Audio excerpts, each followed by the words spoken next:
Hello viewers and students, आपका इस नई वीडियो में स्वागत है। आज हम देखेंगे कि आर्थिक भूगोल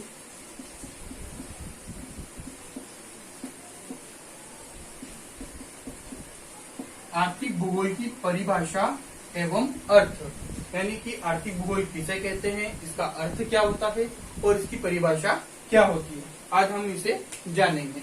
तो आप बने रहिए हमारे साथ। अगर आपसे मैं पूछूं कि भूगोल की मुख्य शाखाएं, भूगोल को कितने भागों में बांटा गया है, ये आप अपनी पिछली क्लास में पढ़ के आ चुके हैं, जिसमें आपने पेपर फर्स्ट और पेपर सेकंड में पढ़ा है। अगर बोलूं कि इसकी दो प्रमुख शाखाएं कौन कौन सी, तो आप बताएं कि ये पहली होती है फिजिकल ज्योग्राफी, जिसे बोलते हैं भौतिक भूगोल, फिजिकल ज्योग्राफी या जिसे बोलते हैं भौतिक भूगोल। और दूसरा होता है, कौन सा होता है दूसरा, मानव भूगोल। दूसरा कौन सा है, मानव भूगोल, यानी ह्यूमन ज्योग्राफी। ह्यूमन ज्योग्राफी और फिजिकल ज्योग्राफी दो भागों में बांटा गया है। ठीक है। अगर आपसे मैं ये पूछूं कि भौतिक भूगोल के उपभाग कौन कौन से हैं, तो पहला कौन सा होता है, भू आकृतिक विज्ञान, जीव विज्ञान, समुद्र विज्ञान, ओशियनोलॉजी आपने पढ़ा होगा, समुद्र विज्ञान। और इस प्रकार से और दूसरे भी इसके उपभाग होते हैं। अब मेन बात आती है मानव भूगोल। इसके अंतर्गत कौन कौन से आते हैं। पहला कौन सा आता है, आर्थिक भूगोल।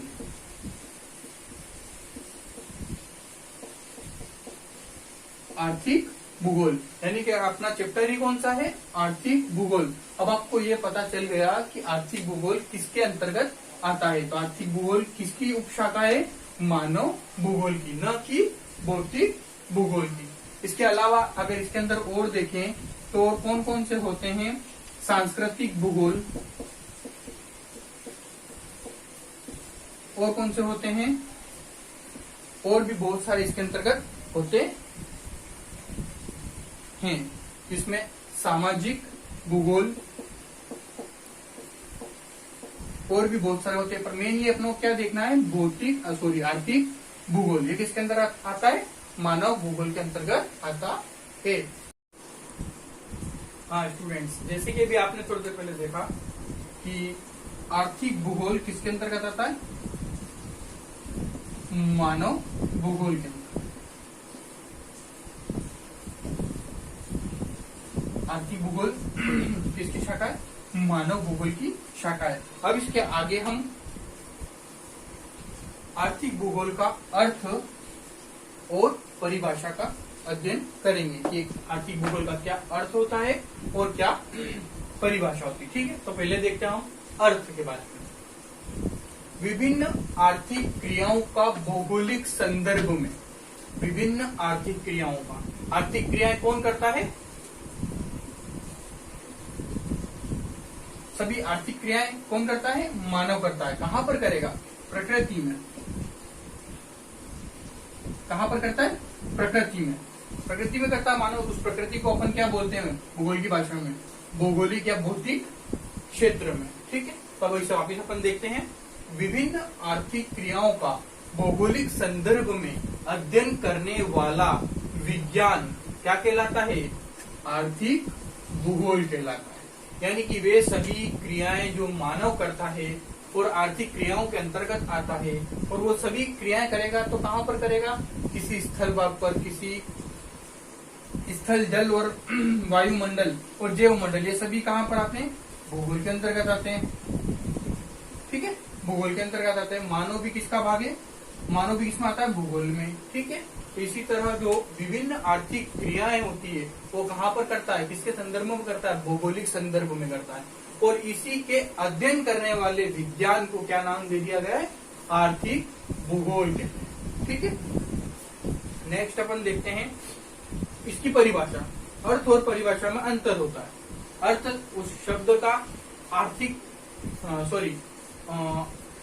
भूगोल, जैसे कि आर्थिक भूगोल है, उसका अर्थ जो होता है वो अर्थ के अंतर्गत आता है और परिभाषा अलग होती है।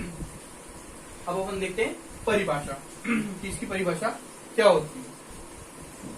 आर्थिक भूगोल पृथ्वी तल पर मानव की आर्थिक क्रियाओं का, जैसे कि अभी मैंने बताया आपको कि विभिन्न आर्थिक क्रियाओं का भौगोलिक संदर्भ में अध्ययन, यानी आर्थिक क्रियाएं करता कौन है, मानव। कहाँ पर करेगा, पृथ्वी तल पर, ठीक है। तो विभिन्न आर्थिक भूगोल पृथ्वी तल पर मानव की आर्थिक क्रियाओं का, ये अंडरलाइन करनी पड़ेगी, विभिन्न मानव की आर्थिक क्रियाओं की क्षेत्रीय विविधता, अलग अलग क्षेत्र में उनकी विशेषताओं, जो जो उसकी एबिलिटीज है, विशेषताएं, और उनके स्थानिक वितरण, जैसे कहीं पर पॉपुलेशन ज्यादा है, कहीं पर कम है, कहीं पर बहुत अधिक है, हद से ज्यादा है, ठीक है।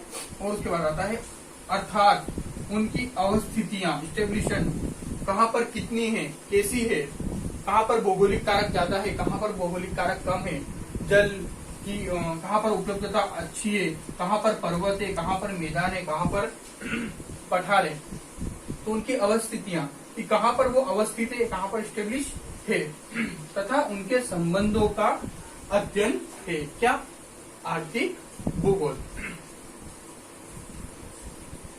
तो आपने देखा कि इसकी परिभाषा, यानी आर्थिक भूगोल की क्या परिभाषा होती है। मैं एक बार से पुनः वापिस दोहरा के बता देता हूँ आपको पूरी। आर्थिक भूगोल पृथ्वी तल पर मानव की आर्थिक क्रियाओं की क्षेत्रीय विविधता, किस क्षेत्र में कितना उसका स्थान है, वो उनकी विशेषताएं, क्या क्या उसकी विशेषताएं, उनके स्थानिक वितरणों अर्थात उनकी अवस्थितियां तथा उनके संबंधों का अध्ययन किसके अंतर्गत आता है, आर्थिक भूगोल के अंतर्गत आता है।